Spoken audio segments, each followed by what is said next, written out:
সকালের তাড়াহুড়োয় আটা বা ময়দা মাখা বেলার ঝামেলা ছাড়াই পুর ভরা ডিম পরোটা রেসিপি তোমাদের সাথে আজকে শেয়ার করব। নরম তুলতুলে এই পরোটাগুলো ভাজতে সময় যেমন একদম কম লাগে, তেলও লাগে মাত্র কয়েক ফোঁটা। হাতে যদি 10 মিনিট সময় থাকে তাহলে ওই 10 মিনিটের মধ্যে তুমি অনেকগুলো পুর ভরা ডিম পরোটা তৈরি করে নিতে পারবে। আর সারাদিন পরোটাগুলো এইরকমই নরম থাকবে, একদমই শক্ত হবে না। সকালের ব্রেকফাস্টে, রাতের ডিনারে অথবা টিফিন বক্সের জন্য এই রেসিপিটা বানিয়ে নিতে পারো। তাহলে চলো বন্ধুরা শুরু করি। তার আগে একটা ছোট্ট রিকোয়েস্ট, রেসিপি ভালো লাগলে একটা লাইক করে দিও, আর চ্যানেলে নতুন বন্ধু হয়ে থাকলে চ্যানেলটা সাবস্ক্রাইব করে আমার পাশেই থেকো। পুর ভরা ডিম পরোটাগুলো বানানোর জন্য আমি এখানে একটা বাটির মাপ করে হাফ বাটি ময়দা আর হাফ বাটি আটা নিয়েছি। তোমরা কিন্তু এটা পুরোটাই আটা বা পুরোটাই ময়দা দিয়ে বানাতে পারো। এখন এর মধ্যে দিয়ে দিলাম স্বাদ মতো লবণ। লবণটাকে আটা আর ময়দার সাথে খুব ভালোভাবে মিশিয়ে নিয়েছি। এর মধ্যে আর কিছুই দেব না। এবার জল দিয়ে একটা ব্যাটার বানিয়ে নেব। তার জন্য আমরা যে বাটির মাপে আটা আর ময়দা মেপেছিলাম ওই বাটির মাপে এক বাটি নর্মাল জল দিয়ে প্রথমে হাফ জলটা দিয়ে কাঁটা চামচ দিয়ে মিশিয়ে নিলাম।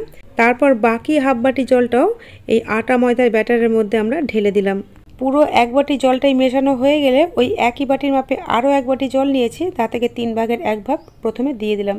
জলটা প্রথম থেকেই অল্প অল্প করেই দিতে হবে। একবারে ঢেলে দিলে কিন্তু আটা আর ময়দার মধ্যে লাম্পস চলে আসবে, যেগুলো ভাঙা খুব কষ্টকর হয়ে যাবে। কারণ এই পরোটাগুলো বানাতে আমাদের দরকার লাম্পস ফ্রি স্মুথ ব্যাটার। এখন নিয়েছি একটা হাতা। হাতার পিছন দিক দিয়ে এইভাবে ঘেঁটে ঘেঁটে একটা স্মুথ ব্যাটার বানিয়ে নিতে হবে। ব্যাটারটা এখনও বেশ ঘন, তাই আমি এখানে আরও একটু জল দিয়ে দিলাম। আমি এখানে মোট 1 বাটি আটা আর 1 বাটি ময়দার জন্য 1.5 বাটি জল ব্যবহার করেছি। প্রথমে দিয়েছিলাম 1 বাটি, এখন দুবারে দিলাম হাফ বাটি।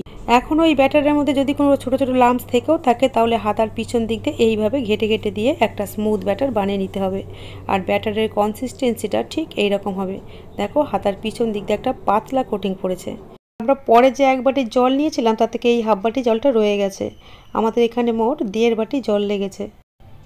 ব্যাটারটা সাইডে থাক, ততক্ষণ আমরা ভিতরে যে ডিমের পুরটা দেবো সেটা বানিয়ে নেব। এর জন্য ওভেনে একটা প্যান বসিয়ে তাতে কিছুটা তেল দিয়ে তার মধ্যে দিয়ে দিলাম হাফ চা চামচ গোটা জিরে। জিরেগুলোকে অল্প কিছুক্ষণ নাড়াচাড়া করে ভেজে নিয়ে এর মধ্যে দিয়ে দিলাম কিছুটা পরিমাণে কুচানো পেঁয়াজ। আমি এখানে বড় সাইজে 2টো পেঁয়াজকে কুচিয়ে দিয়েছি। পেঁয়াজগুলোকে নাড়াচাড়া করে এইভাবে একটু ভেজে নিতে হবে। বেশি লাল লাল করার দরকার নেই, অল্প একটু ভাজলেই হবে। এখন এর মধ্যে দিয়ে দিলাম একটা কাঁচা লঙ্কা কুচি। ঝালটা নিজেদের স্বাদ অনুযায়ী দিয়ে দেবে। এখন এর মধ্যে দিয়ে দিচ্ছি 1 চা চামচ সবজি মশলা। হাতের কাছে সবজি মশলা না থাকলে হাফ চা চামচ ধনে গুঁড়ো, হাফ চা চামচ জিরে গুঁড়ো আর অল্প একটু গরম মশলা গুঁড়ো দিতে হবে।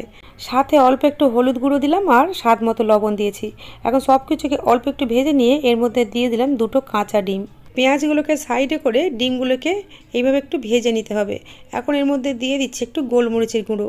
গোলমরিচের গুঁড়ো ডিমের সাথে ভালোভাবে মিশিয়ে ডিমটা যখন ভাজা ভাজা হয়ে গেছে তখন পেঁয়াজের সাথে সমস্ত ডিমটাকে মিশিয়ে নিয়ে দিয়ে দিলাম অল্প একটু ধনেপাতা কুচি। ধনেপাতা কুচিগুলোকে ডিমের সাথে ভালোভাবে মিশিয়ে নিয়ে নামাবার আগে আমি এখানে দিয়ে দিচ্ছি পিৎজা পাস্তা সস।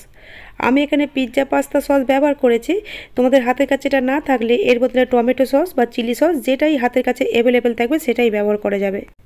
এখন গ্যাসের ফ্লেমটা অফ করে দিলাম। এখন আমরা পরোটাগুলো ভেজে নেব। তার জন্য ওভেনে একটা প্যান বসিয়ে প্যানটাকে প্রথমে খুব ভালোভাবে গরম করে নিতে হবে।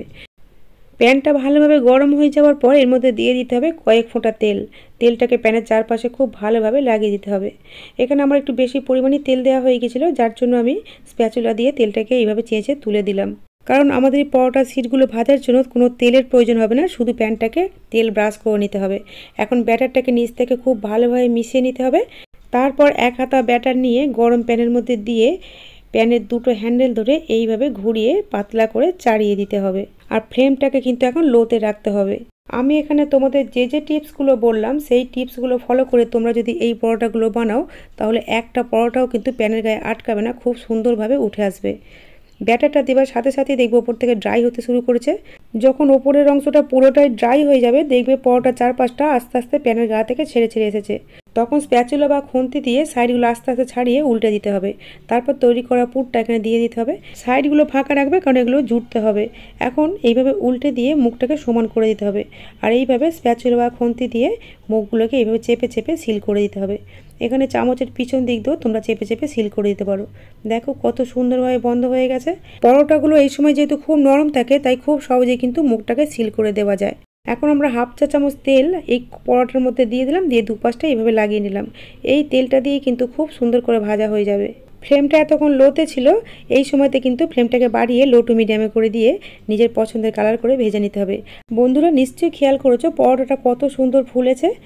এটাকে দেখে কারোর বোঝার উপায় নেই যে এই পরোটাটা না মেখে না বেলে শুধুমাত্র জলে গুলে বানানো হয়েছে। আর পরোটাগুলো এতটাই নরম হয় যে যাদের দাঁত নেই তারাও কিন্তু অনায়াসে খেয়ে ফেলতে পারবে। প্রথম পরোটাটা ভাজা হয়ে গেলে আমরা প্লেটে তুলে নিয়েছি। আর দ্বিতীয়বার ব্যাটারটা দেওয়ার সময় প্যানে আর কোনো রকম তেল দেবার দরকার নেই।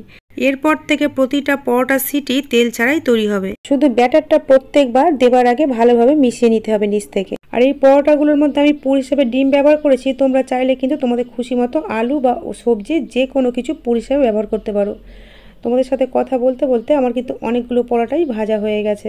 আমার চ্যানেলে আমি এই রকমই কম তেল মশলায় সহজভাবে তৈরি নতুন নতুন রেসিপির ভিডিও আপলোড করে থাকি। এই রকম রেসিপির ভিডিওর আপডেট সবার আগে পাওয়ার জন্য ইউটিউব থেকে দেখলে চ্যানেলটা সাবস্ক্রাইব করার, আর এফবি পেজ থেকে দেখলে পেজটাকে ফলো করে নেওয়ার অনুরোধ রইল। বন্ধুরা আজ তাহলে এই পর্যন্তই। তোমাদের সাথে আবার দেখা হবে নতুন কোনো রেসিপির সাথে। তোমরা ভালো থেকো, সুস্থ থেকো, সাবধানে থেকো। শেষ পর্যন্ত আমার সাথে থাকার জন্য তোমাদের সবাইকে জানাই অসংখ্য ধন্যবাদ।